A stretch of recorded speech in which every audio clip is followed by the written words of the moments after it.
Queridos, eu quero entrar na palavra, eu quero compartilhar o que Deus colocou no meu coração para me trazer para a igreja hoje. Obrigado, Sirlei, querida. Essa aguinha, realmente, eu estou precisando dela hoje. Eu peguei uma gripe essa semana e eu sei que eu não estou sozinho, né? Mas, nossa, gente, minha garganta tá realmente uma luta. Mas, como diz nós aqui, não é qualquer coisa que derruba, né? Então, nós estamos firme e forte aqui hoje. Amém? Quem aqui está meio gripadinho também? Levanta a mão. Quem está meio gripado junto comigo? Ó, tem uma Cris, tem uma ali, temos o João, tio Marça. Mas tio Marça, velho, não põe jaqueta para nada, homem. Aí é complicado, tio Marça. Mas amém, queridos. Eu quero que você baixe sua cabeça agora para a gente orar mais uma vez. A gente ora bastante na igreja, né? Mas essa oração é específica para que o nosso coração se abra para aquilo que Ele quer falar conosco. Então, feche seus olhos, vamos orar. Pai, sabemos que a Tua palavra ela é viva e eficaz. Sabemos que a Tua palavra ela tem poder para transformar qualquer realidade, Pai. Deus, os Teus pensamentos, as Tuas ideias, aquilo que sai do seu coração, é a verdade que conduz a nossa vida e que tem o poder de transformar qualquer realidade negativa, Pai, em algo bom que vem do Teu reino. Por isso eu oro e peço que nessa noite não seja diferente. Que o Senhor ministre o profundo do nosso coração. Pai, que através dessa palavra a gente possa ter áreas da nossa vida completamente transformadas pela Tua presença e pela Tua graça. Em nome de Jesus. Amém. Show de bola. Vamos lá então, gente. O título da minha mensagem hoje, para você que está anotando, é Crescendo para Baixo. Eu sei que às vezes a gente não quer crescer para baixo, né? Quando a gente fala assim, vamos crescer para cima. Né? E eu sei que a gente sempre ouve muito a respeito disso, vamos andar para cima, vamos crescer para cima, vamos andar para frente, né? E tudo mais. Eu estava vendo uma piada essa semana, às vezes eu faço isso.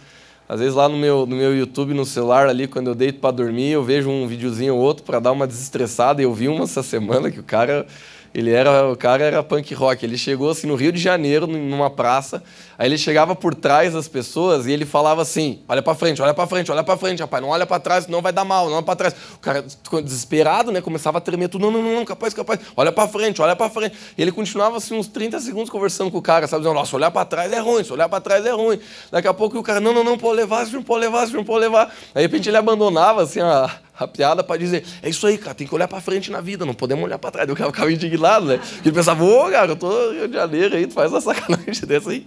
Então, o negócio é olhar para frente. A gente sabe que hoje está na moda, né, esse negócio de coach e tal, e não sei o quê, e todo mundo fala com energia, vamos para frente. Mas sabe, queridos, pouco se fala a respeito de crescer para baixo. E hoje eu quero entrar na palavra de Deus com você para te mostrar o quão que é importante crescer para baixo. Porque provavelmente crescer para baixo é muito mais importante do que crescer para cima. E você já vai entender o porquê. Então eu separei hoje 8 princípios aqui pelo qual eu quero conversar com vocês hoje à noite. Porque eu creio que essa mensagem ela não é só importante para a sua vida pessoal, mas ela também vai ser importante para nós como igreja. Cris, eu creio profundamente que nós, enquanto comunidade cristã de Otacílio Costa, estamos entrando num tempo de muita colheita espiritual. Agora, no mês de setembro, nós vamos ter uma série muito, muito importante e a nossa intenção vai ser realmente dar uma chacoalhada aí na cidade. A gente vai ter uma série, o nome dessa série é SOS Família. Durante todo o mês de setembro, nós vamos estar falando sobre família na nossa igreja. Sobre todos os aspectos de família, relacionamentos entre pai e filhos, filhos e pais, casamento, comunicação, como ter uma família saudável, como destruir com aquilo que Satanás tem feito para tentar destruir tua casa, tua família e os relacionamentos que compõem a sua família. Seja você que está namorando, você que está casado, você que tem filho, você que é solteiro, você que é mãe solteira, você que é pai solteiro, você que talvez se divorciou e você está tentando se levantar na vida mais uma vez, não importa qual é a sua realidade, no mês de setembro, nós sentimos de Deus de estar separando todo mês para separar o mês da família. E para isso nós vamos lançar uma série daqui 2 semanas. Nessa semana nós já vamos estar lançando um vídeo muito impactante, que a gente descobriu alguns atores aqui na nossa igreja para fazer um vídeo, queridos. Esse vídeo ele ficou realmente muito impactante. Nessa semana ele vai para a internet e a gente vai convidar a cidade toda para estar aqui nos domingos, durante 4 domingos, desde o primeiro final de semana de setembro. Nós vamos estar falando sobre como trazer paz, como trazer prosperidade e como trazer saúde para dentro da nossa casa. Quem aqui quer saúde dentro da casa? Levanta a mão. Amém? Só não levanta a mão se o cara está pulando o braço, né? Porque todo mundo quer. Se existe uma coisa, queridos, que a gente quer, que a nossa casa esteja bem. Claro, não me entenda mal, mas às vezes pode estar explodindo a rua. Se em casa está bem, você está bem. Né? As coisas podem estar mal por todo qualquer canto que você olha. Teu trabalho até pode estar ruim, muita coisa pode estar ruim, mas quando a casa está mal, tudo é abalado dentro de você. E a gente sabe que Satanás, ele trabalha profundamente, não sei onde é que inventei. Ele trabalha profundamente para destruir a sua casa. Não é à toa que você sofre ataques no seu casamento. Não é à toa que você sofre ataques no seu relacionamento com seus filhos e com os seus pais. Não é à toa que Satanás ele tenta desvirtuar o que você entende que uma pessoa falou para que realmente você crie barreiras no seu coração e essa amargura te leve para a rebeldia. Sabe, queridos, Deus ele quer restaurar as famílias. E por isso que no mês de setembro, nós, a Comunidade Cristã de Otacílio Costa, nós vamos entrar nessa série SOS Família, vai ser muito legal, vai ter toda uma programação no mês de setembro, e eu tenho certeza que a sua família, por mais que ela já esteja bem, ela vai sair dessa série muito melhor, amém? Mas eu estou falando isso, queridos, porque eu creio que, agora falando mais uma vez profeticamente para a nossa igreja, Deus ele tem dado um incremento na nossa igreja. Nós estamos num tempo de colheita. A Bíblia diz que existe o tempo de plantar e existe o tempo de colher. Não é toda hora que você está colhendo, mas existe o tempo de você colher. E profeticamente eu falo para você que é membro dessa igreja, existe um tempo de colheita sobre a nossa cidade. Existe um tempo de colheita sobre essa igreja. E nós não queremos perder essa oportunidade, nós não queremos perder essa onda do Espírito Santo. Se você já tentou pegar uma onda na praia, tu sabe como é que é. Tu tem que ficar esperando, mas se ela vir e você ficar boiando, tu perde. E eu creio que nós estamos passando por uma onda de evangelismo e de colheita do Espírito Santo, e eu creio que você não quer ficar de fora disso, amém? Olha para a pessoa que está do seu lado com uma alegria que só você tem e diz para ela assim, você não vai querer ficar fora disso aí. Fala de um jeito assim bem legal para essa pessoa, amém? Vamos lá. Queridos, vamos lá, eu falei que são 8, né? Então eu vou falar o primeiro. A primeira coisa que eu e você precisamos ter na nossa vida para a gente crescer para baixo, e você já vai entender o contexto disso, é ter a fé certa. Lucas, como assim ter a fé certa? Queridos, a gente precisa ter a verdade clara na nossa mente e crer de todo o nosso coração. Eu quero abrir 2 versículos com você aqui. O primeiro está em 1 Coríntios 3,11. Abra lá para mim, fazendo um favor, Maria. Cada aguinha que eu tomar, eu torço profeticamente que o Pato Donald vai embora. Mas vai lá, me aguenta aí, tá? Se você me aguentar até o final, é que eu creio que a palavra foi boa. Porque essa voz, até para mim, tá estranha, né? Tá, vocês estão vendo, né? Mas vamos lá. 1 Coríntios 3,11. Esse versículo é muito importante para a tua fé, queridos. Leia comigo. Porque ninguém pode colocar outro alicerce além do que já está posto, que é Jesus Cristo. Preste atenção em mim. Eu sei que isso aqui parece simples, mas aquilo que é simples, muitas vezes, é o mais fundamental. Ninguém pode colocar outra pedra, outro alicerce, senão aquele que já está posto. E qual que é? É o alicerce de Jesus. Por isso que eu falei, a primeira coisa que você precisa para você crescer para baixo é você ter a fé certa. Porque se você pega a sua vida e começa a colocar a sua fé em outras coisas que não são Jesus, você vai pifar. E eu falo isso com todo carinho, dando risada, não para ofender ninguém, não para maltratar aquilo que você aprendeu talvez com seu pai, com seu avô, não para denigrir aquilo que talvez alguém falou para você e talvez até por ignorância você acreditou. Mas toda vez que você tira a sua fé de Jesus para colocar em outra coisa, você está destruindo os seus alicerces. Lucas, seja bem claro. Toda vida que você pega um amuleto da sorte e você diz, hoje o meu dia vai ser bom porque eu estou vestindo esse amuleto, você está tirando a tua fé de Jesus Cristo. Em vez de você crescer para o lugar onde você deveria crescer, você vai estar se tornando uma pessoa superficial, onde quando os ventos baterem, quando as circunstâncias te visitarem, você não vai ter solidez, você não vai ter capacidade de segurar as coisas, pelo menos não da forma certa. Eu poderia dar diversos exemplos aqui. Porque o que mais o mundo tem hoje são formas de tirar a nossa fé de Jesus Cristo. E eu tenho certeza que cada um de nós aqui temos as nossas tentações. Muitas vezes a gente quer colocar a nossa fé no nosso trabalho, muitas vezes a gente quer colocar a nossa fé em pessoas, muitas vezes a gente quer colocar a nossa fé em coisas, em dinheiro, muitas vezes a gente quer colocar a nossa fé em objetos, gente. Eu gosto de contar um testemunho que eu já contei aqui várias vezes da minha caneta da sorte. Eu conheço Jesus há muito tempo, mas eu bobeei, uma hora eu fui fazer o meu vestibular e eu tinha uma caneta, rapaz, que era a caneta que eu só usava para fazer prova. E eu não tinha percebido que, de alguma forma, aquilo era errado. E quando eu sentei lá num domingão para fazer o meu vestibular, eu comecei a fazer a prova, fazia 10 minutos eu senti o Espírito Santo falando comigo assim, rapaz, mas o que é isso aí que você está fazendo? Eu tinha levado mais 5 canetas, porque você sabe, né? Se uma falhar, Deus o livre. Mas a caneta que eu tinha que responder o gabarito era aquela. A caneta... Porque geralmente a gente paga 2 pila na caneta. Aquela eu tinha pagado em 5 pila, tá ligado? Então era uma caneta mais top, assim. E eu falei, não, essa caneta aqui é a caneta que eu vou fazer a prova. Mas no meio daquela prova, o Espírito Santo falou comigo. Ele disse assim, o que você está fazendo? Eu falei, o que foi, senhor? Ele falou assim, você tem uma caneta... Você está achando que se você fazer essa prova com essa caneta, tua nota vai ser melhor? Aí eu entendi o que ele estava querendo dizer para mim. Eu tinha tirado a minha expectativa de milagre. Não estou dizendo que era um milagre eu passar no vestibular, porque eu tinha estudado.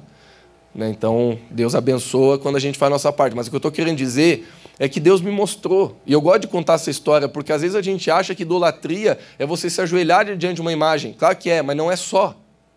Muitas vezes, na nossa vida, nós permitimos coisas dentro do nosso dia a dia que se tornam idolatria e a gente não percebe. E a gente suga a nossa fé da pessoa de Jesus Cristo para colocar em coisas. Eu não quero ofender você, mais uma vez eu te digo. Se você tem algum objeto na sua casa, se você tem algum amuleto no seu carro, na sua carteira, que eu não quero te ofender, mas biblicamente falando, eu sou obrigado a te alertar. Você está perdendo seu tempo e provavelmente está traindo maldição para a sua vida. Porque a Bíblia diz, eu acabei de ler para você, que nós não podemos colocar outro alicerce daquele que já foi posto, e o nome desse alicerce é Jesus Cristo. Ele mesmo disse, eu sou o caminho, a verdade e a vida, e ninguém vem ao Pai senão por mim. Ele mesmo se declarou o único caminho para nós chegarmos a Deus e obter qualquer coisa que vem do céu. Então, esse é o primeiro passo, agora a gente vai para o segundo. Mas a primeira coisa que você tem que fazer é dizer assim, será que o meu coração ele está confiando plenamente no Senhor, ou existem áreas da minha vida onde eu estou colocando minha fé em outra coisa? E eu volto a te dizer, abra o teu olho, porque assim como eu, você pode começar a confiar em coisas no seu dia a dia que você nem percebe. Você só percebe quando aquilo é abalado. Eu lembro de uma outra coisa, eu gosto de contar essas histórias assim, boba minha. Meu Deus, até eu assim fico apavorado com as minhas histórias, de tão ruim que são, mas uma vez eu tinha uma corrente de prata de Bali. Não, era italiana, era mais caro. Eu tinha uma corrente de prata italiana, tinha ganhado de parabéns, não, de aniversário. De parabéns é boa. Eu tinha lá meus 16, 17 anos de idade, e eu lembro que eu não tirava aquela corrente para nada, minha gente. Para nada. Eu tomava banho com a corrente, porque era uma corrente minha, entendeu? Minha corrente. E eu dentro de mim, eu achava que era só uma corrente que eu gostava.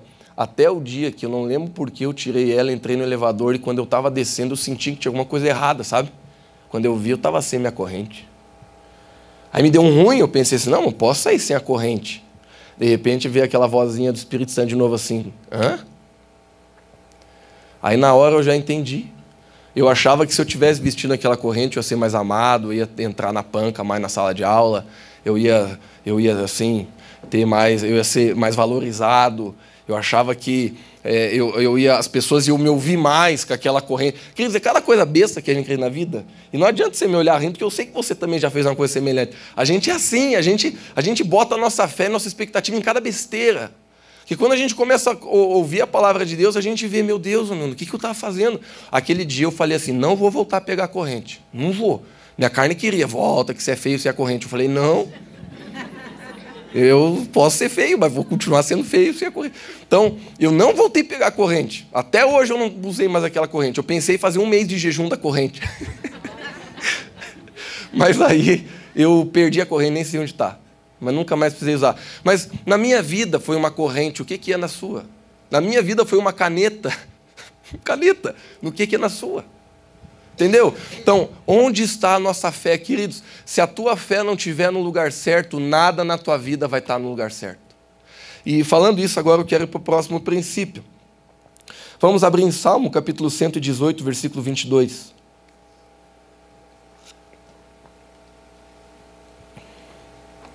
Salmos 118, 22. Olha o que a Bíblia diz. A pedra... Isso aqui é Velho Testamento, tá? Jesus não tinha vindo ainda. Isso aqui era profecia sobre Jesus vindo um dia.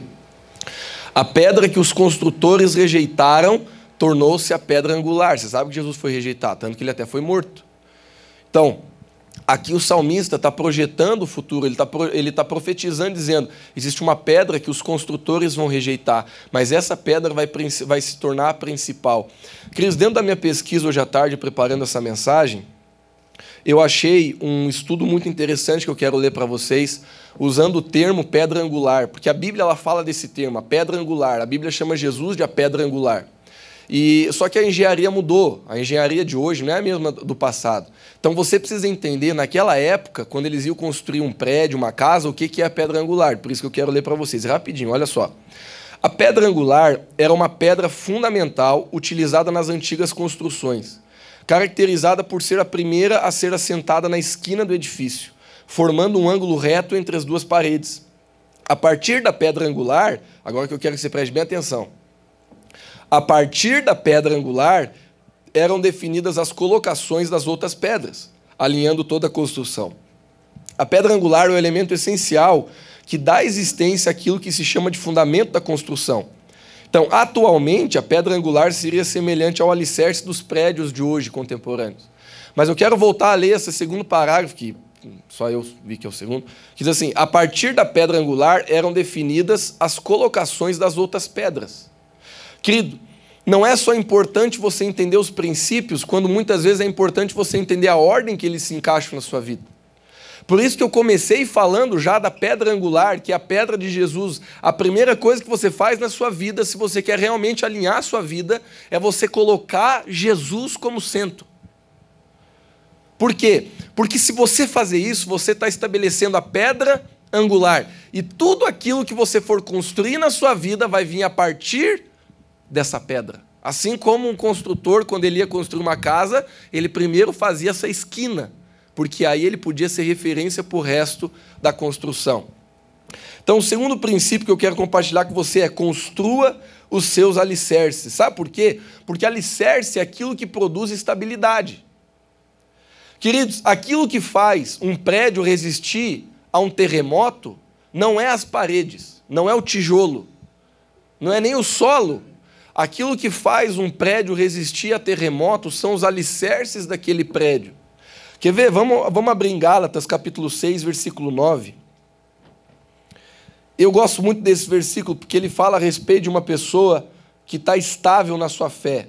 Na verdade, é um conselho que o apóstolo Paulo está dando aos Gálatas, dizendo o seguinte: e não nos cansemos de fazer o bem, pois no tempo próprio colheremos, se não desanimarmos. Queridos, vamos ser sinceros. A gente é tentado em tudo. E aqui o apóstolo Paulo está dizendo, gente, não canse de fazer o bem, porque no tempo certo a gente vai colher. Sabe o que esse versículo está dizendo? A gente pode cansar de fazer o bem. Essa semana, eu passei por uma tentação muito grande essa semana, eu vou contar para vocês. Eu já contei na célula, quem estava na célula vai rir, mas terça-feira eu caí num golpe. E penso num homem que ficou ruim. Eu caí no golpe da lista telefônica. Alguém aqui já caiu nesse golpe da lista telefônica? Eu sei que a Bárbara já caiu, acho que ela está com o filho dela para lá, né? O Maurício me contou. Mas ontem eu estava comendo um pastel ali com a negada da Plus e todo mundo caiu em golpe, menos a Mari. A Mari nunca caiu em nenhum golpe na vida dela. Ela falou que para comprar um tênis para o filho dela, ela pesquisa 6 horas na internet, então ela não cai em golpe. Mas eu não sou assim, eu caio em golpe. A Janine caiu em golpe, a Jamile caiu em golpe. A gente cai em golpe. Então, olha o golpe que eu caí. Ligaram lá no escritório lá da igreja e falaram assim, tudo bom aqui, eu só estou querendo revisar os dados da empresa, para continuar o serviço que a gente já faz. Queridos, resumindo, terça-feira é um dos dias mais corridos que eu tenho. Eu passei os dados, a pessoa mandou um e-mail rápido, eu imprimi e-mail, ela falou, assina e manda de volta, tá rapidinho, mentiu para mim, um monte de coisa, não tenho tempo para contar os detalhes. Queridos, resumindo, sabe o que eu assinei? Eu assumi o compromisso de pagar 12 parcelas de R$803. Sabe para quê? Para, hipoteticamente, ter a logo da comunidade cristã numa lista telefônica que não sei de onde é. Só que acho que nem existe essa lista telefônica. 10 minutos depois que eu desliguei o telefone, eu fiquei tão mal quando eu vi que era um golpe, que daí eu fui para a internet e eu descobri que era golpe. Porque daí eu coloquei no Google, já apareceu um site do G1 dizendo golpe da lista telefônica aterroriza os brasileiros mais uma vez. e eu ali olhando assim, ó, cara. Mas olha, gente, pense num homem que começou a ficar ruim, sabe? Que começou a ficar ruim. Mas eu fiquei ruim. Aí eu pensei, meu Deus, cara, imagina se eu tiver que pagar R$10 mil para uns caras que me enganaram. Eu não tenho esse dinheiro. A igreja também não tem esse dinheiro. Nós estamos ralados. Eu pensei, nós estamos ralados. E aí o meu pai não sabia se ria ou se dava uma mijada, né? Uma hora ele ria, outra hora ficava bravo, outra hora ele ria, outra hora ficava bravo. Aí o ré da galera lá no escritório ria da minha cara, rio. E eu sou assim, quando eu não tô bem e alguém ri de mim, eu fico louco. Eu fico, não vou dizer endemoniado, porque não entra em demônio em mim, mas eu fico... Aí, gente, o que eu fiz? Procon, né? Mas eu quero contar, esse testemunho eu estou contando porque eu quero mostrar que a minha fé quase foi abalada. Eu cheguei no Procon, lugar velho, ruim de entrar, porque está todo mundo ruim lá dentro. Ninguém entra no Procon assim, meu Deus, que dia feliz, entendeu? Está todo mundo ralado lá dentro. Está todo mundo assim, ferrado, entendeu?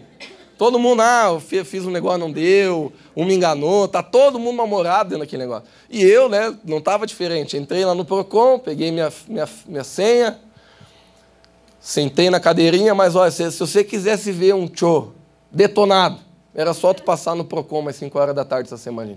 Eu estava demolido. Eu estava na bola 8. E eu sentei naquela cadeira, cabeça baixa, e eu confesso para vocês os pensamentos que eu comecei a ter. Eu comecei a pensar assim, Deus, agora que eu entro no contexto, eu só tento fazer as coisas certas. Você sabe que eu sou dizimista na casa de Deus. Você sabe que eu oferto pra caramba. Não estou falando isso para me vangloriar, mas eu, graças a Deus, sou um cara generoso. Se eu posso, eu ajudo. Você sabe que eu não engano ninguém, eu não roubo ninguém. Pelo contrário, eu sempre estou tentando abençoar as pessoas. Eu dedico minha vida para isso. Eu abri mão de tudo na minha vida para tentar ajudar a galera. E eu comecei a questionar a Deus, dizendo, Deus, por que o Senhor permite? Por que o Senhor, sei lá, não fez cair aquela ligação? Sei lá, sabe? No momento de dor a gente pensa as coisas, né? E eu lá pensando, por que, Senhor? Cristo, quando eu levantei a cabeça assim, uma mulher me chamou, é uma mulher que era da igreja lá de Lages, eu não sabia que ela trabalhava lá. Eu não sei se isso é certo ou não, mas ela me pulou na fila, assim, tinha uns 5 na frente, ela, vem aqui. Eu sentei lá na frente dela, começou a me atender, e aí ela fez tudo que podia e não podia fazer por mim, porque Procon só pode ser atendido pessoa física, né? E eu estava representando pessoa jurídica. E aí ela não podia muito fazer coisa por mim pela regra, mas como ela me conhecia, ela fez até o que não podia, tentou entrar em contato com a empresa, conversou com a chefe dela para ver o que podia ser feito, ela fez tudo o que podia, apesar de não ter conseguido fazer muita coisa. Aí eu saí com o papelzinho do Procon e de repente eu pensei, o que eu vou fazer? De repente já veio na minha cabeça um primo meu, que é líder de célula, inclusive estava aqui esses dias atrás, o Fernando, né, ele veio pregar aqui algumas semanas atrás, ele é advogado, já liguei para ele me falou, Lucas, fica tranquilo, já falou o que eu tinha que fazer. Aí ele falou para mim entrar em contato com outro primo meu, que é delegado, e aí eu já liguei para ele já me falou tudo que eu tinha que fazer. No outro dia eu fiz um BO, cheguei lá na delegacia, não tinha ninguém na fila, os policiais me atenderam rapidamente, falaram, fica tranquilo, cara, você não vai dar nada, você é estelionato, tá na cara. E resumindo, queridos, tudo foi acontecendo. Mas sabe por que eu estou contando isso para vocês?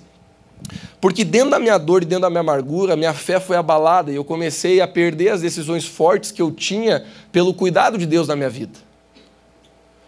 A minha consciência e a minha convicção que Deus é Pai e que Ele me ama e que Ele está cuidando de mim começou a ser abalada. Para, no lugar disso, entrar uma ideia de que Deus não cuidava tanto de mim assim. Que Deus ele não me protegia tanto assim. Mas, de repente, queridos, logo depois que eu saí daquele Procon, eu senti o Espírito Santo tentando me tirar de mim mesmo, se é que existe essa expressão, posso falar, para tentar me alertar e dizer assim, começa a ver que eu estou cuidando de você. Queridos, eu comecei a ver, desde a mulher que me atendeu no Procon até o outro dia, Deus colocando pessoas na minha vida para me ajudar, para me proteger e para me colocar no caminho certo. De repente, eu mudei a minha cabeça. Eu falei, Deus, você me ama muito. E é verdade que coisas podem acontecer na sua vida. É verdade que você pode cair num golpe. É verdade que você pode bater o carro. É verdade que você pode perder uma pessoa que você ama. É verdade que você pode perder o emprego. É verdade que desastres podem acontecer porque o cristianismo não é uma fé que te impede de viver coisas ruins na vida.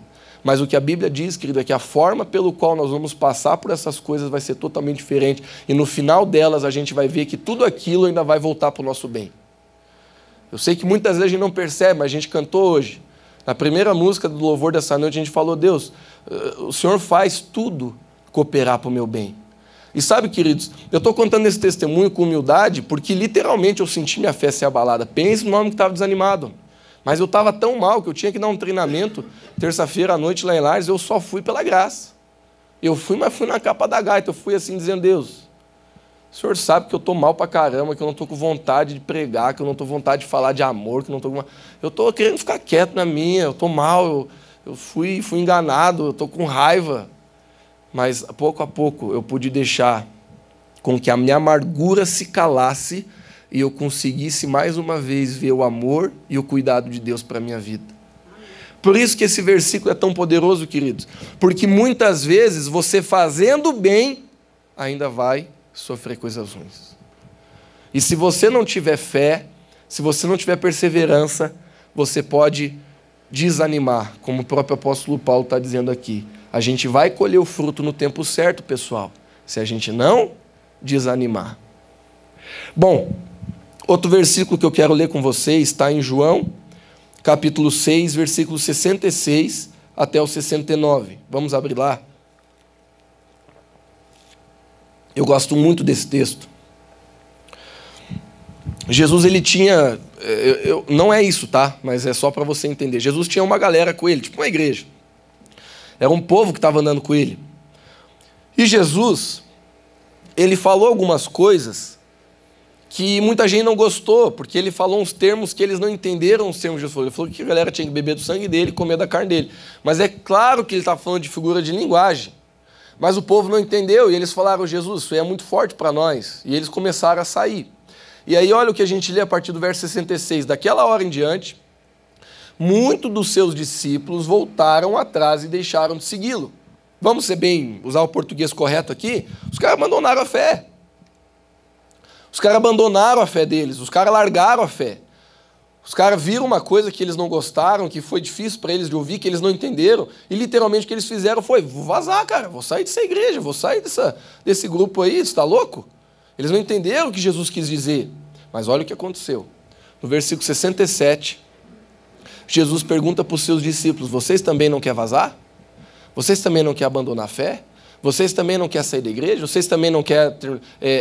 eu vou parafrasear aqui, tá? Agora, você também não quer se divorciar com a tua esposa? Você também não quer trair alguém? Você também não quer roubar? Jesus estava colocando a fé deles em xeque, dizendo, você vai continuar sendo fiel ou você vai se entregar para os seus sentimentos e para aquilo que você não entende? Aí, queridos, olha só o que acontece no próximo versículo.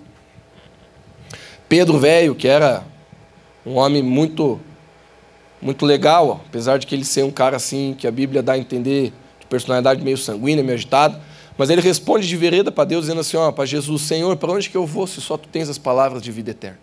Esse é um dos versículos que eu mais gosto na Bíblia, porque ele reflete o pensamento de quem está em Cristo.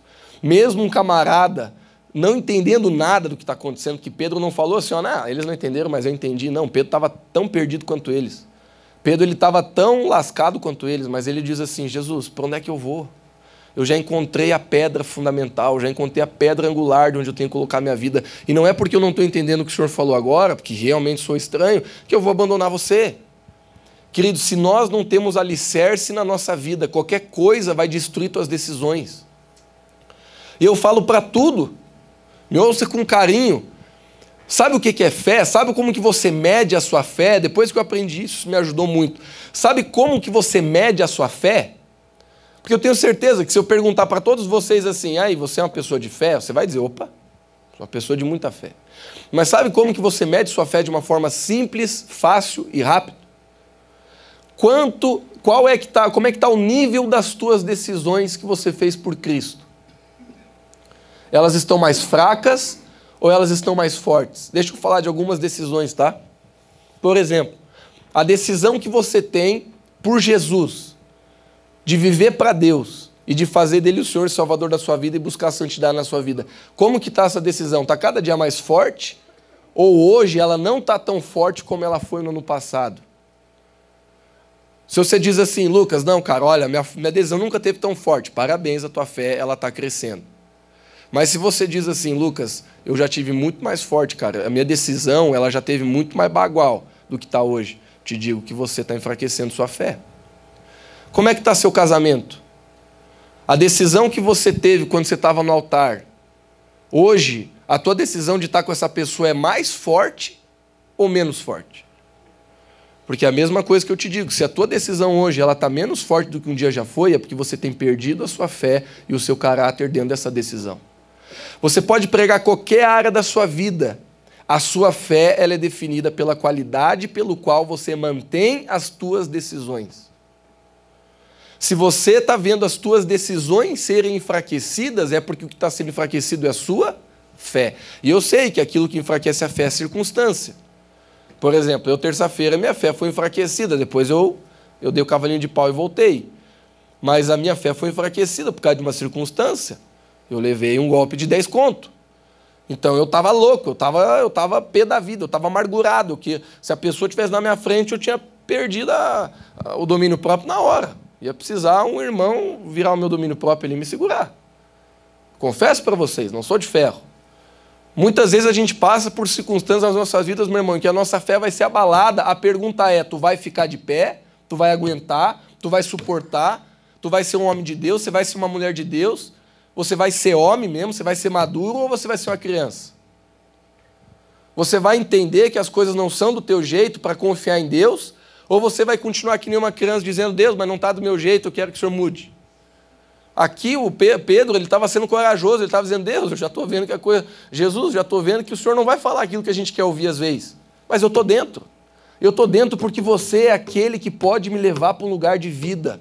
Eu estou dentro porque você é a pedra angular. Eu estou dentro porque não tem nada que eu experimentei na minha vida que pode substituir a tua presença.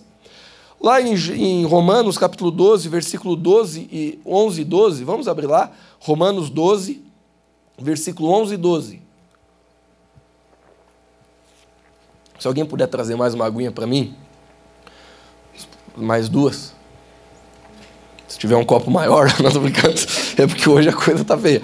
Mas vamos lá. Romanos 12, 11 e 12. Nunca lhes falte o zelo. Sejam fervorosos no espírito, sirvam ao Senhor. Agora o próximo. Alegrem-se na esperança. Sejam pacientes nos pepinos e perseverem na oração.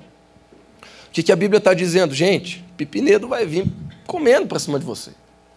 Mas seja perseverante, olha ali, ó. Seja paciente dentro da tribulação. A pergunta do number 2 aqui é essa. O quão você tem alicerce? O título da mensagem de hoje é Crescendo para Baixo. A gente falou de uma fé verdadeira, agora a gente está falando de alicerce. Se você já viu um prédio ser construído, você sabe que antes de eles construírem um grande prédio para cima, eles estaqueiam ele para baixo. Por quê? Porque aquilo que vai sustentar a sua vida não é aquilo que você constrói para cima, meu irmão. Aquilo que vai sustentar o teu casamento não é aquilo que você constrói para cima. Eu sei que dar chocolate é bom, mas teu casamento não vai sobreviver de chocolate. Eu sei que você ser carinhoso é bom, mas teu casamento não vai sobreviver só de você ser carinhoso. Existem princípios... Obrigado, Sirlei, querida. Existem princípios que quando eu e você, a gente pratica, e esses princípios estão na palavra de Deus, de fidelidade, de amor, de se render ao Senhor, de amor verdadeiro, vários, que quando a gente pratica, a gente constrói esses fundamentos, por exemplo, dentro do nosso relacionamento, dentro da nossa casa, dentro do nosso casamento. Mas são princípios, querido, não são coisas da novela, não são coisas do filme, entendeu? Poema todo mundo sabe dizer. Esses dias minha mãe me deu uma mijada lá em casa, porque aí eu cheguei nela, né, e fui dar um beijo. E daí ela queria que eu lavasse a louça. E aí eu dei um beijo nela, ela falou, só não quero beijo. Bem braba. Eu falei, não, mas meu beijo não é bom. Aí ela falou assim, eu quero que você lave a louça. Aí aquele dia, assim, eu fiquei pensando. Sabe, às vezes eu creio que na vida é assim. Tem muita gente que quer valorizar aquilo que está para cima da terra. Entendeu? Ah, eu quero ser bonitinho, eu quero no Instagram, eu apareço ali numa fotinha com a mulher, bonitinho, meu amor da minha vida. Mas você sabe que você não está construindo com princípio a tua vida. Então, em outras palavras, lavar a louça não é bonito, mas sustenta mais um casamento que às vezes um beijo. E se eu não ouvir um amém das mulheres aí, não sei o que vai fazer vocês dar um amém aqui nessa igreja. Né? Amém, Cris? Então, poxa, gente, às vezes o que sustenta um casamento não é o que é bonitinho, mas é aquilo que... Claro que eu estou aqui usando de um exemplo para a gente rir um pouco, mas eu quero que você vá para o princípio de você entender aquilo que constrói alicerce na sua vida. Não fique vivendo de oba-oba, minha gente. O que você vê na internet, se não tiver gente pregando a palavra com seriedade, é tudo beijinho, é tudo abaoba. Ah, faz isso aqui que vai dar certo. Para com essas coisas, isso é coisa de criança, gente. Isso aí é só coisa para ter like, é frase bonita para ter like. Eles querem ficar famoso e querem ficar famoso nas tuas costas. Aí tu vai lá e compartilha porque achou bonitinho. Meu irmão, pega a palavra de Deus e taca a palavra de Deus na tua vida. Ela não é bonita às vezes. Ela não tem gente compartilhando. Por quê? Porque ela vai contra a tua vontade, ela vai contra muitas vezes aquilo que você quer. Teu orgulho, tua falta de caráter, muitas vezes a nossa impaciência vai querer fazer a gente achar que é bonitinho aquelas coisas, frasezinha bonita. Mas aquilo que constrói alicerce para a sua vida, meu amigo, te falo com carinho, muitas vezes não vai ser bonito não, vai botar você na cruz, vai fazer você negar a sua vontade, vai fazer você olhar para a pessoa e dizer, ei, eu vou submeter a minha vontade para ver você bem. E aí as coisas vão andar. Então a gente não pode ser a geração do bonitinho. A gente não pode ser a geração de ficar valorizando aquilo que está para cima da terra, apesar de que é importante. Não estou falando que não é. Mas nós precisamos crescer para baixo. Nós precisamos criar alicerce. O terceiro princípio que eu quero compartilhar com você hoje é determine a sua aliança. Lá em 2 Coríntios, capítulo 8, versículo 5, tem um versículo maravilhoso. 2 Coríntios 8, 5. Aqui o apóstolo Paulo está falando da igreja, a igreja de Corinto, algo que aconteceu quando ele estava começando a igreja. Isso aqui são as primeiras décadas da igreja, depois que Jesus tinha subido ao céu. E aqui o apóstolo Paulo diz assim, não somente fizeram o que nós estávamos esperando, mas eles se entregaram primeiramente para Deus e depois para a gente. Sabe, em outras palavras, o que ele estava querendo dizer? Eles estavam convertendo muita gente estava ouvindo a respeito da palavra de Deus. Muitas pessoas estavam sendo transformadas pela realidade do Espírito Santo naquele lugar, na cidade de Corinto. Mas o apóstolo Paulo disse assim, gente, eles fizeram mais do que a gente esperava, porque eles não entregaram só a vida deles para Deus, mas eles entregaram a vida deles para nós. Em outras palavras, sabe o que o apóstolo Paulo estava dizendo? Esse povo se tornou um povo de aliança. Não só com Deus, mas entre nós. Queridos, essa é uma igreja. Estou vendo muita gente nova aqui. Estamos tão felizes de você estar aqui. Mas eu quero dizer assim, ó, esse é um lugar de aliança. Esse é um lugar que, se Deus está te colocando aqui para você congregar nessa casa, essa é uma casa de aliança. Essa é uma casa, é uma família onde nós queremos amar uns aos outros, independente dos defeitos, independente das qualidades ruins, independente da falta de caráter que a gente possa ter, que eu possa ter. Nós queremos ser um povo de aliança, porque sem aliança nenhuma família prospera.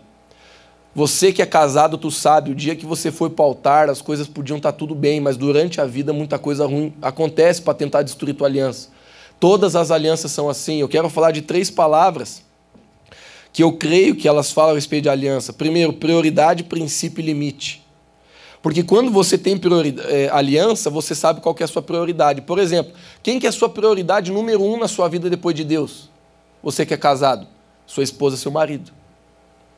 Eu sei que muita gente vai reclamar comigo e achar que eu estou louco, mas nem teus filhos são mais importantes que teu esposo e teu marido. Ah, Lucas, mas eu amo tanto meus filhos, amo mais que meu marido, você está errado. Quer ficar bravo? Fique. Leia a Bíblia lá e você vai ver. Você está errado. Tua prioridade na sua vida é o seu marido, a sua esposa, depois de Deus. Essa é a sua prioridade. Quando você tem uma aliança, você está determinando suas prioridades. Por exemplo, se você tem uma aliança com essa igreja, chega o domingo, você sabe que você deve estar aqui. E você sabe que você só não vai vir para cá se tiver alguma coisa que é mais importante que a igreja, e tem, que daí você não vem. Por exemplo, às vezes você está adoentado, às vezes você tem um outro compromisso, às vezes você vai fazer uma viagem até para descansar. Vários são os motivos legais para você não estar aqui com a gente, para você não estar na tua célula, para você não estar no culto. A gente pode faltar por muitos motivos e Deus está fazendo assim, ó, falta e falta mesmo. Falta no culto mesmo. Sei que Jesus não é do Rio, mas o que eu estou dizendo é que ele diz assim, pode faltar. Pode faltar. Por quê? Porque tem prioridade. Agora, meu amigo, se você quer ser uma pessoa de aliança, aí por qualquer besteira tu não vai na cela, por qualquer besteira você não vai no culto, por qualquer besteira você deixa de estar no lugar onde você tem aliança, aí eu te digo que você tem um problema com a sua aliança. Porque você tem aliança, mas não tem prioridade, ou seja, a sua aliança não vai funcionar. É assim no seu casamento, por que não vai ser assim com as coisas de Deus? Se você decide casar com a tua esposa, você não tem que deixar ela com prioridade? Se você não botar com prioridade, não vai dar pepino? De repente você olha para ela, olha para os teus amigos, meus amigos são mais importantes, o que você vai fazer com o teu casamento? Você vai detonar com o teu casamento. Por quê? Porque prioridades são importantes dentro da aliança. Outra palavra que eu vejo dentro da aliança é a palavra princípios. Porque dentro de cada aliança existem princípios que a sustentam. Eu não tenho tempo, tá, queridos? Mas, por exemplo, né, já que a gente está falando de casamento, que é fácil de visualizar, mas isso aqui funciona para qualquer área da sua vida. Um casamento, por exemplo, tem princípios que regem esse casamento. E esses princípios estão todos na palavra de Deus. Então, toda aliança, ela também é regida por princípios. Toda decisão que você toma na sua vida, de se aliançar com uma pessoa, aquilo envolve princípios. Se você olha, por exemplo, deixa eu falar aqui uma coisa para vocês que é real. Por exemplo, eu tenho uma aliança com o pastor Adair. É um dos melhores amigos que eu tenho em vida. Então, eu tenho uma aliança com ele. Eu não tenho uma aliança com a igreja só de forma geral. Quando eu olho para o pastor Adair, e eu sei que a gente já falou isso um pouco, eu tenho uma aliança com ele, assim como muitas vezes ele fala comigo, Lucas, eu tenho uma aliança com você. E eu sei que se eu determino uma aliança com a vida do pastor Adair, existem princípios que vão guardar essa aliança. Então, por exemplo, eu não vou falar mal dele. Por exemplo, eu não vou sacanear ele, eu não vou mentir para ele. Eu não vou enganar ele. Por quê? Porque existem princípios que guardam essa aliança. Se você não tem princípios, você não vai ter uma aliança verdadeira que vai te beneficiar. E limites é a terceira palavra que para mim envolve aliança. Porque, por exemplo, se você diz para sua mulher que você é dela, você não pode se dar para outra pessoa e ponto final. Você não pode olhar para o corpo de outra pessoa e ponto final. Uma aliança, ela é maravilhosa, mas ela sempre impõe limites. Toda pessoa que quer viver uma aliança, mas não quer viver dentro dos limites que ela traz, ela não vai conseguir honrar aquela aliança e ela vai destruir aquilo que ela tentou com a sua própria boca e com os seus sentimentos construir. Então, queridos, eu sei que a mensagem está forte hoje, né? Não é que está forte, eu não sei, eu estou achando que está forte, mas eu sei que eu estou pegando na veia hoje aí, eu estou tentando botar a gente na parede para dizer assim, e aí, vamos crescer ou não vamos? Vamos fazer as coisas acontecer ou não vamos? Porque, gente, vamos ser bem sinceros, hoje eu estou pregando uma mensagem, hoje eu fiquei um tempão perguntando para Deus o que Ele queria que eu falasse hoje. Então, isso aqui não está vindo da minha cabeça. Isso aqui não é a mensagem que eu peguei de outro pastor, não fui para a internet para ver isso aqui. Eu fechei meus olhos e fiquei mais de uma hora pensando o que eu ia dizer para vocês hoje aqui. Então, o que você precisa para você crescer, meu irmão, aceite com carinho, por mais que você está ouvindo hoje num tom de repreensão. O que você precisa para você crescer na sua vida é isso que eu estou falando. Porque se você não tem uma aliança com essa igreja, ou qualquer igreja, talvez você é de outra igreja, você está nos visitando, né? Que bom que você está nos visitando, mas semana que vem esteja na sua igreja, tenha uma aliança com a sua igreja e faça aquele negócio andar. Porque ninguém consegue crescer sem aliança. Ninguém consegue crescer sem estabelecer prioridades, princípios e limites. Quando que o limite é importante? Porque muitas vezes você vai ter 3 oportunidades na tua vida. Só que se você tem limite, você sabe qual delas você vai assumir. Porque você tem um limite. Eu sei que isso é tão óbvio, né, dentro do casamento, mas em outras áreas talvez não é tão óbvio. Se você tem uma aliança com essa igreja, por exemplo, você tem que ter um limite na sua vida com relação àquilo que compete com você para a vida que você tem dentro dessa igreja. Você vai administrar a tua vida, meus com carinho, queridos. Eu sei que hoje eu tô sendo um pouco assim, mas é com aquele carinho que a gente tem.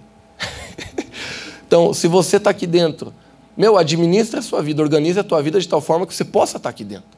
Não só no culto de celebração, na célula, que é a reunião mais importante da nossa igreja. Nas coisas que a gente faz quanto igreja. Se esforce para você participar. Não porque você tem que estar, não porque você precisa estar. Não é nada disso. Mas é porque você estando, Deus ele vai abençoar a sua vida, porque você vai poder caminhar junto. Não tem, por exemplo, você nunca consegue acompanhar um negócio onde você não está presente. Então, estar na igreja é importante, congregar é importante. São princípios que trazem prosperidade para a nossa vida. Isso me leva ao próximo princípio, que é cresça em espiritualidade. E eu sei que essa palavra, ela na maioria das vezes, ela não é bem conotada na igreja, mas eu quero ler um versículo de 1 Coríntios 13:11, fazendo favor.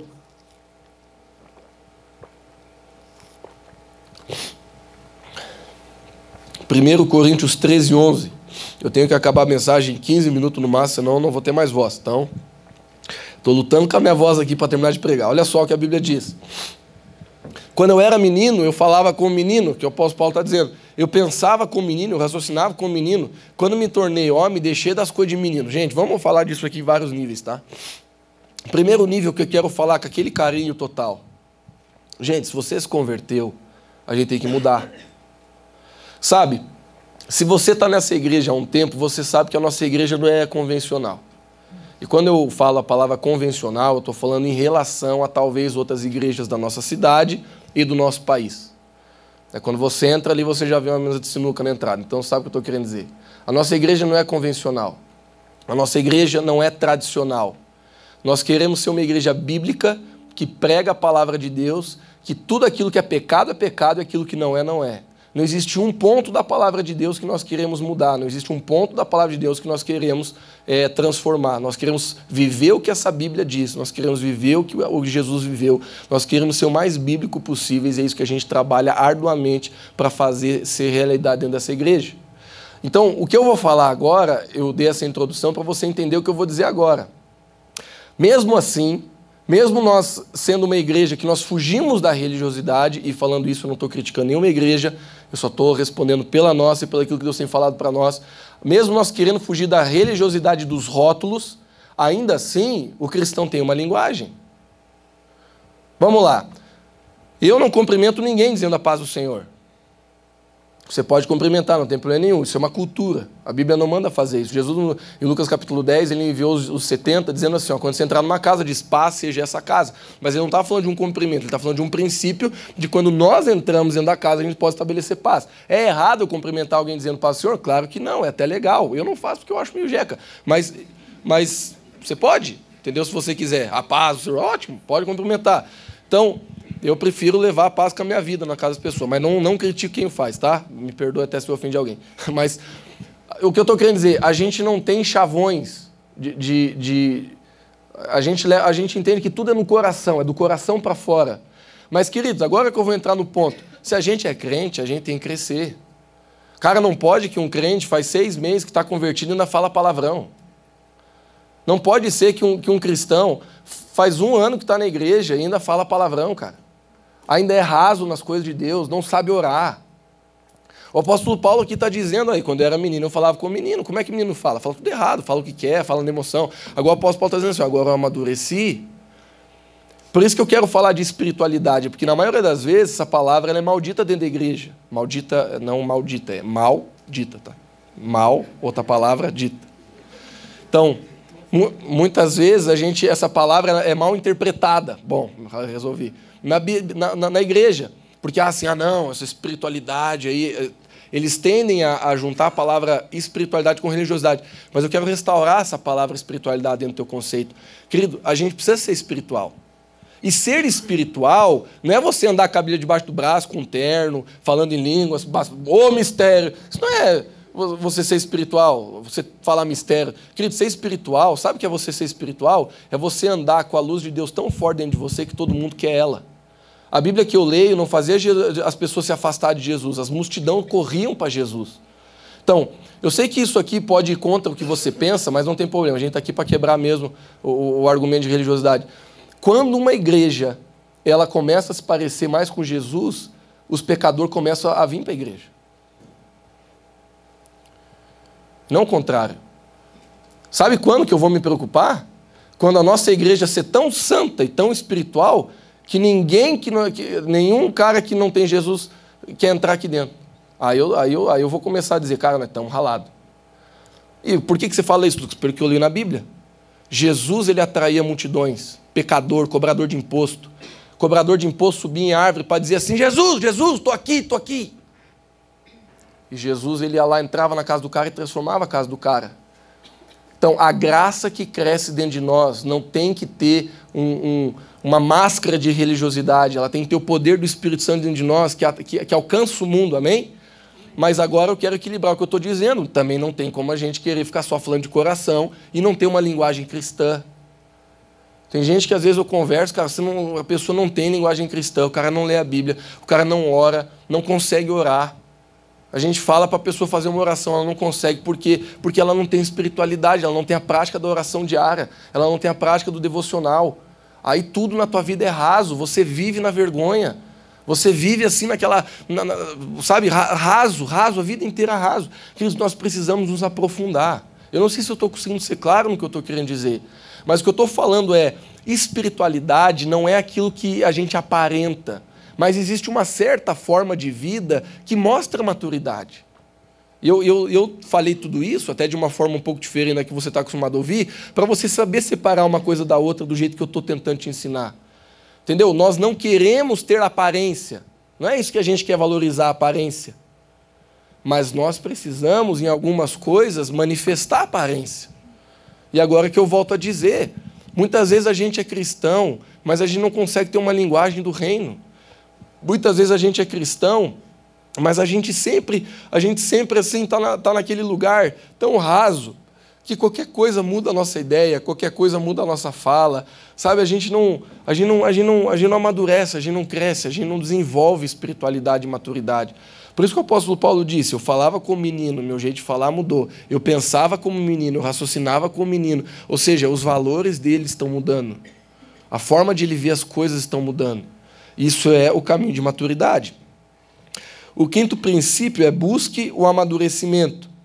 Queridos, amadurecimento é o processo de caminho em direção ao caráter de Cristo. Lá em Romanos capítulo 12, versículo 2, tem um versículo que você pode até abrir ali, mas a gente já sabe o que está escrito lá, um dos que a gente mais lê aqui na igreja. A gente é transformado pelo quê? Pela renovação da nossa mente, para que a gente experimente qual é a boa, perfeita e agradável vontade de Deus. Então veja, se a gente é transformado, e essa transformação, a Bíblia é clara em dizer que ela tem nome, e esse nome é estar transformado em direção ao caráter de Cristo, e a Bíblia mesmo está nos falando que a gente faz isso através de mudar a forma que a gente pensa, raciocina, prioriza, usando os termos da região aqui, o jeito que a gente maquina a coisa na nossa cabeça. Então, se a gente não está mudando o que está acontecendo aqui dentro, não vai mudar nada do que vai acontecer aqui fora. Então, se a gente não buscar o amadurecimento, a gente não vai crescer para baixo. A gente vai ser uma pessoa instável na nossa vida. Eu sei que você não quer ser estável. Eu sei que você quer ter uma fé inabalável. Eu sei que você quer passar pelas provas, que nem diria o meu irmão Lázaro, dando glória a Deus. Não é verdade? Por quê? Porque você não quer pifar. Você quer que a sua vida tenha sucesso. Mas se você não buscar o amadurecimento, queridos, isso não vai acontecer. O sexto princípio, eu estou correndo um pouco, porque se precisar eu repito mais alguma coisa, se eu achar que está fraco, mas o sexto princípio que eu coloquei aqui, entenda o que é participar de uma igreja local. E sabe por que eu escrevi igreja local? Porque a igreja não é igreja local. Eu estou lendo um livro muito bom agora, de um argentino chamado Ed Silvoso, e esse livro chama Eclésia, é um livro muito bom, e ele quebra muitos conceitos antibíblicos que muitas vezes a igreja criou durante os séculos, e é um livro realmente que está abrindo muito a minha mente. Mas, queridos, não é de hoje que você já ouviu nessa igreja que a igreja certa não é a comunidade cristã do Otacílio Costa. Nós somos parte da igreja, parte minúscula da igreja. A igreja são todos aqueles que receberam a Jesus como Senhor e Salvador, sendo aqui ou na China, fazendo culto debaixo de uma caverna ou num lugar bacana como esse aqui na avenida. Então, a igreja de Jesus Cristo são aqueles que nasceram de novo, que estão construindo o reino de Deus na terra, e ponto final. Então, esse sexto ponto aqui, ele é muito específico, porque olha só, eu vou ler de novo, para você crescer, para você desenvolver suas raízes para baixo e crescer para baixo, você precisa entender qual que é a dinâmica de participar de uma igreja local. Porque participar da igreja de Jesus Cristo é diferente. Eu sou um com o cara da quadrangular, com o cara da Assembleia, com o cara da luterana, eu sou um com todo esse povo. Apesar de a gente pensar um pouquinho diferente uma coisa ou outra, a gente pensa a mesma coisa naquilo que a gente diz que é fé. O primeiro ponto que eu falei para vocês hoje aqui, que é Jesus, todos nós pensamos de forma igual a respeito desse ponto. Agora, nós precisamos entender como que funciona a dinâmica de participar de uma igreja local. Queridos, Comunidade Cristã de Otacílio Costa é uma igreja local. Nós somos parte do corpo de Cristo. Eu nunca me esqueço, um dia, eu já contei esse testemunho aqui, que eu me questionei para Deus esse negócio de igreja. Porque, assim como você provavelmente já teve essa pergunta, eu já tive. Deus, por que as igrejas são diferentes se você é um só? Você já se perguntou isso? Deus, por que tem que ter tanta igreja assim? Se é um só, a Bíblia é uma só. Por que as igrejas são tão diferentes? Que barraco é esse? Por que esse povo é tão diferente? Um lá faz assim, outro faz assado. Eu me questionava.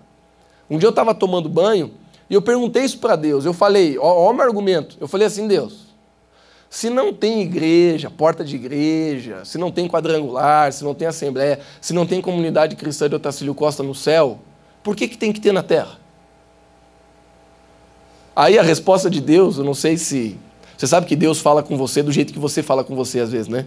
Que a nossa mente, ela tem um filtro por isso que assim, ó, por que Deus fala na tua língua? Porque é a tua língua que você entende. Então, na verdade, você tem um filtro espiritual ali que converte o sinal de Deus para a tua linguagem. Isso é uma loucura. Por exemplo, eu estudei engenharia florestal. Deus fala muito comigo através de árvore. Mas não é porque comigo ele decidiu falar sobre árvore. É porque como eu entendo muito de árvore, muitas coisas que Deus quer falar comigo, ele vai usar a linguagem que eu conheço. Vocês estão entendendo ou não? Jesus, quando ele ia contar parábolas, muitas vezes, ele falava na linguagem que as pessoas entendiam. Por quê? Porque ele adivinhou? Não, queridos, é porque Deus ele sempre vai usar aquilo que é mais comum para você. Então, eu lá fazendo aquela pergunta para Deus, Deus, por quê? Que tem que ter. E aí Deus falou de uma forma, não sei se sarcástica ou não, ou eu que interpretei de forma sarcástica, mas Deus falou assim, porque no céu ninguém está indo para o inferno. E aí aquilo foi suficiente para mim. Pronto. E aí eu ouvi uma frase dizendo assim, a igreja local é a minha estratégia para ganhar o mundo perdido. Eu organizei vocês aí embaixo em pastor, autoridade espiritual, para vocês andar debaixo de uma autoridade espiritual, dentro de uma organização local, onde você sabe o que você pode fazer, como você pode fazer, você pode crescer, vai ter uma pessoa que vai caminhar contigo, que vai poder dizer que você está errado, que você tem que mudar, vai ter uma pessoa que vai orar com você quando você está desanimado, vai ter uma pessoa que vai... Então, se você vê, queridos, faz todo sentido. Por que a gente tem que participar de uma igreja local? Porque a gente está num mundo que está indo para o inferno. A gente está num mundo e nós, como igreja, nós precisamos transformar esse mundo. Eu falei isso no nosso no nosso café de boas-vindas ali antes do culto começar. Queridos, nós existimos para transformar essa cidade. Eu não sei se você acredita nisso tanto que eu acredito, mas nós estamos nessa cidade para transformar essa cidade. Nós vamos transformar essa cidade. Nós vamos mexer com os números de divórcio nessa cidade.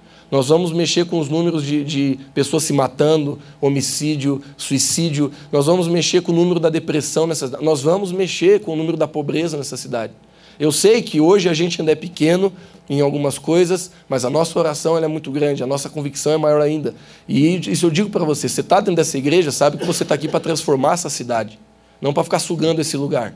Você está aqui para transformar essa cidade junto comigo, junto com a pessoa que está sentada do teu lado. É para isso que nós existimos. Nós vamos mudar, nós vamos transformar essa cidade. É isso que nós estamos aqui para fazer. Mas é importante que você entenda na prática o que é fazer parte dessa igreja. Então, por exemplo, eu separei algumas coisas aqui. Ó. Quando você participa de uma igreja local, você tem que entender que aquela é a sua família. E você precisa ter um senso de pertencimento àquele lugar, para que você possa ajudar. Você tem que entender onde Deus te plantou. Quando você tem essa compreensão, você vai passar por problemas, mas vai ser de uma nova ótica. Olha só, eu escrevi 3 realidades aqui. É para convidar, é para praticar, é para chamar de seu. Vamos repetir comigo, diz assim, é para convidar, é para praticar, é para chamar de seu. Por exemplo, todo domingo, queridos, não venha para o culto sem convidar pelo menos 2, 3 pessoas. Tem as artezinhas que vão para a internet, usa a artezinha, joga no teu Face, joga no teu Instagram, faz o merchan da igreja, entendeu? Divulga a mesma parada, diz, ó, vamos, convida teu amigo, joga no WhatsApp dele. É para convidar, se você faz parte dessa igreja, vamos com a gente nesse negócio, vamos trazer essa cidade para dentro desse lugar. O Espírito de Deus está aqui para transformar a vida dessas pessoas. É para praticar, ou seja, é para a gente estar junto, é para a gente pegar a palavra de Deus e colocar como sendo a nossa vida. Não é para a gente ficar parado olhando para a palavra, dizendo assim, um dia talvez eu decido ver se eu vou aplicar isso aí. Não, é para hoje. Eu gosto de um versículo da Bíblia que diz assim, que Deus quer salvar a gente hoje. Não quer dizer que Deus não pode salvar amanhã e não quer dizer que Deus não pode salvar ontem. Mas o que esse versículo está querendo dizer é que hoje a gente deve tomar as decisões que a gente deve tomar. Essa é a vontade de Deus. Por exemplo, se você está aqui hoje à noite e o Espírito Santo de Deus está motivando você a, antes de sair daqui, alinhar o teu coração com Deus e alinhar sua aliança com Ele, com essa igreja, se dentro de você está isso, acredite, Deus quer que você faça isso hoje, não amanhã. É hoje, é agora. Agora, eu escrevi uma coisa aqui que para mim é muito importante, eu vou ler para vocês. Quando você não tem esse sentimento, que é esse sentimento de você pertencer a um lugar, quando você não entende o lugar onde Deus te plantou, os problemas vão te afastar da igreja e do seu ministério pessoal. Agora, quando você tem esse sentimento onde você pertence a um lugar, os problemas vão te aproximar mais ainda desse lugar, porque você entende que você vai fazer parte da solução. Queridos, eu estou na igreja desde quando eu nasci. E existem esses 2 tipos de pessoa. Tem gente que quando vê um problema na nossa igreja, diz assim, nossa, eu acho que eu vou mudar de igreja. E tem gente que quando vê um problema na igreja, diz assim, nós temos que fazer alguma coisa para mudar isso dentro da igreja. É os dois tipos de pessoa que eu vejo desde o início da minha vida. Então, a pessoa que ela não tem uma aliança, que ela não tem um senso de pertencimento, é a pessoa number one ali. A pessoa vê uma coisa errada, vê uma pessoa pecando, vê uma pessoa fazendo alguma coisa, vê uma área da igreja que não está legal. Ah, aquele lá falou mal de mim. Ah, aquele lá... Você vê um problema, teu primeiro senso é dizer, vou vazar. Vou quebrar a aliança, vou sair do lugar que Deus me plantou. Vou para outro lugar. Agora, se você tem um senso de pertencimento de aliança, porque isso é que uma pessoa madura tem, você vai passar por problemas aqui dentro. Eu não vou nem pedir que você levante a mão, você que já passou por aqui dentro, que se você está aqui nessa igreja há um mês, você já passou.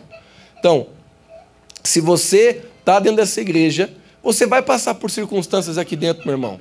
Porque a gente não é perfeito. A gente não é certinho, a gente erra. Às vezes a gente se comunica errado. A gente vai ter problema, você vai ter problema, ponto final, você vai ter problema. Então, quando você tem um senso de pertencimento, você vê os problemas do lugar onde você está e você diz, nós vamos resolver. Vamos para dentro da casa?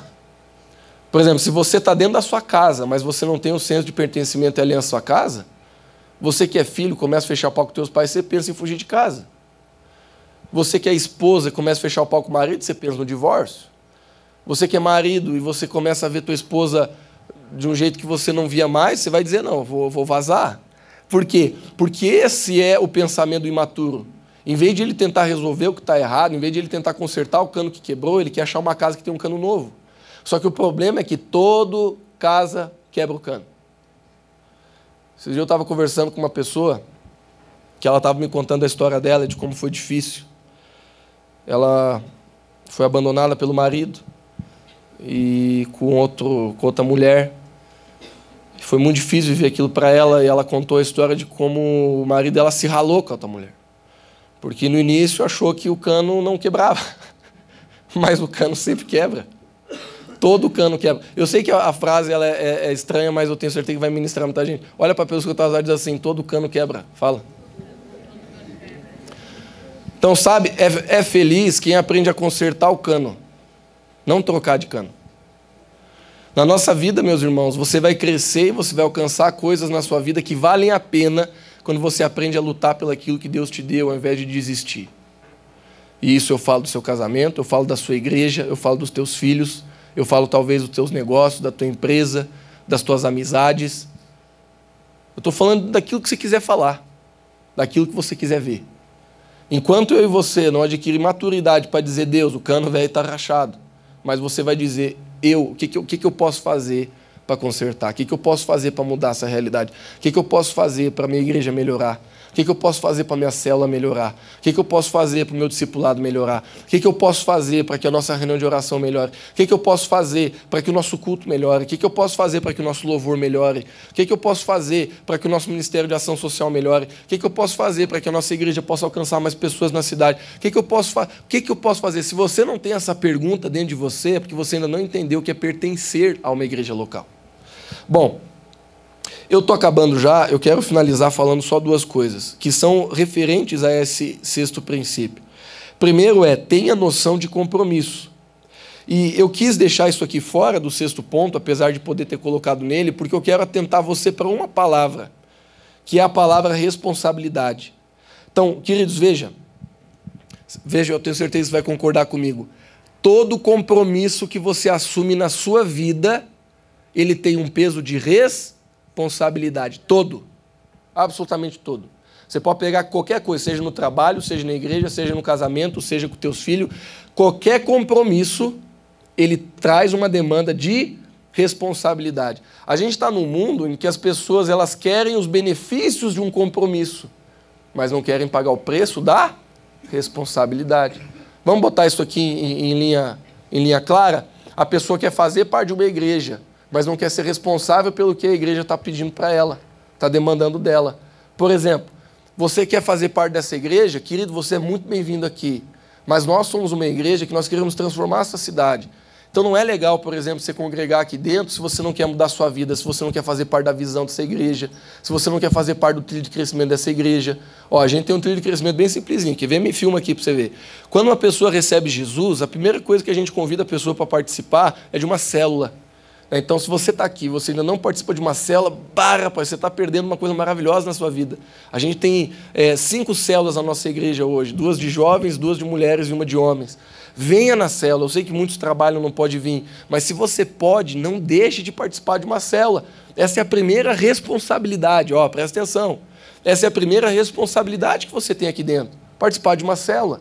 Depois da célula, a gente tem uma dinâmica na nossa igreja que a gente chama de café de boas-vindas. Hoje a gente teve, às 6 e pouquinho da tarde ali, as pessoas que visitaram a gente nos últimos meses, a gente convidou todas elas para vir, não foi todas que puderam vir, mas muitas vieram, a gente explicou a igreja, a gente falou um pouco mais sobre como a igreja é, como a gente funciona, nossos valores, nossa visão, como que ela pode se envolver, a gente deu uma explanação da nossa igreja. Depois desse café de boas-vindas, a gente tem nossa escola de crescimento. Escola de Crescimento, a gente vai abrir uma nova turma, provavelmente agora no meio para o final de setembro. A Escola de Crescimento é uma escola maravilhosa que vai trazer crescimento espiritual para a sua vida. Você vai estudar a palavra de tal forma que tua vida vai ser transformada. Porque se você não conhece a verdade, ela não te liberta. Se você não está disponível a estudar mesmo a palavra, o Espírito de Deus não vai poder trazer vivência para dentro do teu coração. Então a gente tem nossa Escola de Crescimento, nós temos um evento que chama Encontro com Deus. Já coloque na sua agenda, querido, se você não participou do Encontro com Deus, eu já vou te dar a data aqui, agora.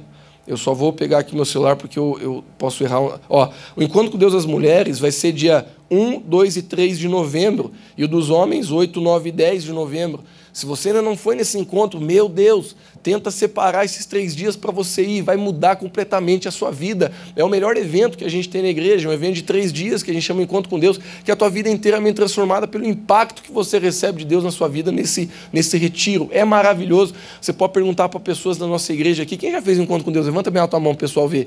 Ó, tudo esse povo já fez, você pode perguntar para qualquer um deles como é que é, se é legal, se não é, se vale a pena ir, eles vão falar para você assim, quase que gaguejando de tão faceiro. Porque é muito bom. E tem outra coisa que é bíblico, não é só da nossa igreja, que é batismo nas águas. Se você ainda não foi batizado nas águas, em breve a gente vai, de acordo com a disponibilidade de agenda da igreja, a gente tem marcado batismo. Depois a gente tem o LT, queridos, presta atenção. O LT, já foi avisado aqui, a gente não vai ter essa semana, mas o LT é a reunião da nossa igreja para amadurecer você. Eu sei que hoje a mensagem aqui tá bem LT. Hoje eu estou fazendo um LT com todo mundo aqui. Eu joguei umas 3 colheres de maisena no molho e comecei a pregar. Hoje você viu, ô Lucão, hoje a coisa está meio forte, você está chamando nós para a responsa. Estou mesmo. Então eu joguei mesmo, mas na quinta-feira, queridos, a palavra é um outro nível. Eu não estou dizendo que aqui no domingo o nível é menor, não é isso, tá? Não me entenda mal. No domingo aqui a gente ministra aquilo que Deus quer ministrar para a igreja de forma profética, a gente ora, a gente pede a Deus o que Ele quer falar. Mas no LT é diferente, a abordagem é diferente. Literalmente, a gente fala num nível de maturidade maior, é uma mensagem de um nível de maturidade maior. Então, se você vir, você vai perceber já na primeira vinda. É diferente. Então, essa reunião, faça parte dessa reunião. De coração, querido, se você pode, quinta-feira, das 7 às 8, esteja aqui, é 1 hora só. Essa semana não vai ter, na outra vai ter. Bom, depois a gente tem o RL, que na verdade é uma reunião exclusiva para os nossos líderes de célula, que a gente usa essa reunião para estar administrando nossas células e se ajudando e conversando, porque os líderes de célula são verdadeiros heróis dentro da nossa igreja, eles têm batalhado, lutado para pastorear pessoas e nós cremos que muitos ainda vão se levantar. Queridos, por que eu estou falando isso para vocês? Porque se você quer fazer parte de uma igreja, você tem que entender a responsabilidade que isso está te exigindo. Você não pode simplesmente querer fazer parte de uma aliança sem você entender os limites, as prioridades que você tem que colocar dentro dela. Porque senão você não vai crescer. Queridos, de uma vez por todas, não me entenda mal. Eu não estou falando isso para você para o benefício da igreja. A igreja é do Senhor. A igreja é de Jesus. O que eu mais vi foi pessoas entrar e saírem daqui. Então, de todo o coração, não se ofenda com o que eu vou dizer. Se você resolver não ter compromisso com uma igreja, o reino de Deus, ele vai ser abalado com isso, porque Deus tem uma boa fatia do reino para cumprir através de você aqui nessa cidade. Mas a igreja não vai pifar porque você não está se comprometendo. Outra pessoa vai tomar o teu lugar. É o que eu vejo a minha vida inteira. Meu Deus, eu nasci numa igreja. Sabe o que eu vi a minha vida inteira acontecer? Pessoas da liderança pifar. E aí eu me apavorava, botando a mão na cabeça, dizendo assim, nossa, agora nós estamos ralados, porque essa pessoa saiu da igreja. Agora nós estamos ralados, porque essa pessoa agora não está mais aqui. Agora nós estamos ralados, agora nós estamos ralados. Querido, rapidinho Deus levantava outro. Rapidinho. Quando via uma pessoa sair assim de trás do arbusto, eu cheguei, e a pessoa entrava no lugar da pessoa. Então, com todo carinho, não se ofenda comigo, tá? Deus, ele precisa de nós para cumprir a sua obra. Mas se você pifar, ele não vai deixar de fazer. E ele nos dá a oportunidade e a honra de sermos usados para isso. Mas cabe a você dizer, eis-me aqui, Senhor, me use. Eu vou endireitar a minha vida. Às vezes o que a gente precisa é de um choque. Aquele taser da polícia assim na lomba para a gente dizer, opa, eu preciso me atenar para a vida. Porque senão a gente não entende o que é crescer para baixo. E finalizando, o último princípio é pegue os remos. E por que eu gostei desse princípio? Porque uma vez Jesus falou muito comigo através de eu estava na Olimpíada, e eu estava sentado no sofá lá da minha casa, e eu vi aquela prova, que eu não lembro qual é o termo para aquilo, mas que o pessoal senta uns 8 numa... Alguém sabe o nome disso aí? Canoagem. Obrigado, tio Adair.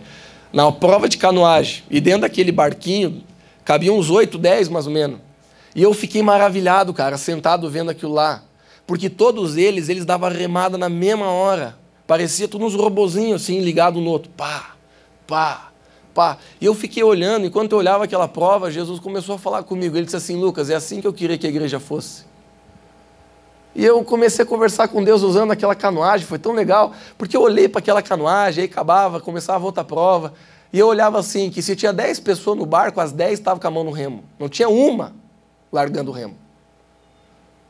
Todo mundo estava com a mão no remo e todo mundo estava puxando. Aí eu pensei assim, o que será que ia acontecer se de repente um daqueles show ali resolvesse largar o remo? E dizer assim, vocês que se mate aí, eu não vou mais puxar esse remo. Porque a igreja de Jesus não é assim. Por isso Jesus nos chama a unidade.